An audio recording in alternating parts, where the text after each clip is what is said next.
Word of Life, January 2025. Do you believe this? Jesus was traveling to Bethany, the town where Lazarus had died 4 days earlier. When Martha, the sister of Lazarus, heard that Jesus was on his way, she was filled with hope and ran to meet him. John's Gospel indicates that Jesus loved her, Lazarus, and their sister Mary very much. Although Martha was sorrowful, she showed her great trust in the Lord and was convinced that, had he been present, her brother would not have died. But nevertheless, any request she made to God would be granted. Jesus affirmed, "Your brother will rise again." Do you believe this?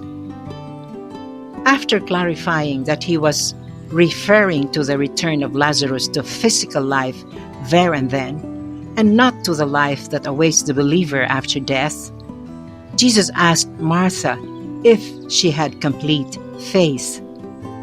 Not only was he about to perform one of his miracles, which the evangelist John calls signs, but he wanted to give resurrection and new life to her and all believers.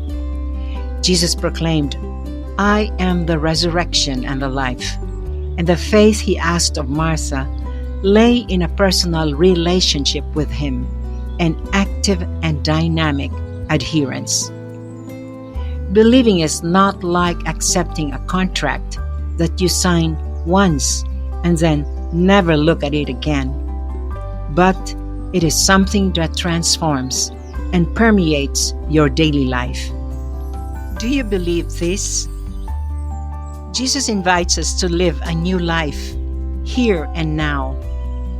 He invites us to experience it every day, knowing that, just as we rediscovered at Christmas, He Himself brought this life to us by first seeking for us and coming to dwell among us. How do we answer His question? Let us look to Martha, the sister of Lazarus. In dialogue with Jesus, she made a full profession of faith. The original text in Greek expresses this with great force. The "I believe" that she pronounced means, "I have come to believe. I firmly believe that you are the Christ, the Son of God, who is to come into the world with all the consequences that this brings." It is a conviction that has matured over time and has been tested by the different events she faced during her life. The Lord also addresses this question to us. He asks us to trust firmly in Him and adhere to His way of life, founded on generous and practical love for all. Our faith will mature through perseverance, and it will grow stronger as each day we see the truth of the words of Jesus when put into practice. Furthermore, this will make a positive impact upon our daily actions towards others.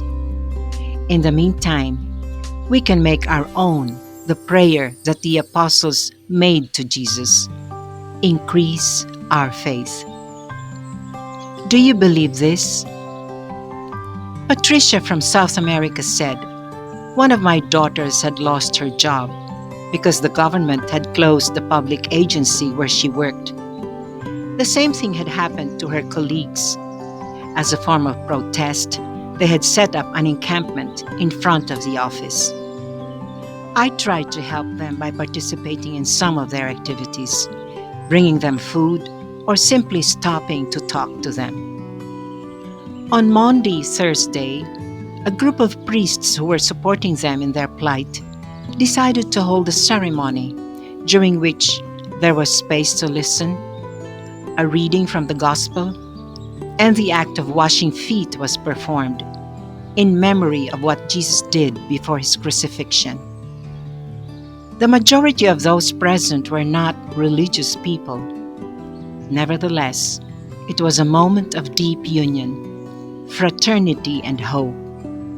They felt warmly welcomed and were moved as they thanked those priests who accompanied them in their uncertainty and suffering. This word of Jesus has been chosen as the guide for the Week of Prayer for Christian Unity 2025. Let us pray and work so that our common belief may be the driving force in the search for fraternity with all. This is God's proposal and desire for all humanity, but it requires us to play our part too. Prayer and action will be effective if they arise from this trust in God and we live accordingly.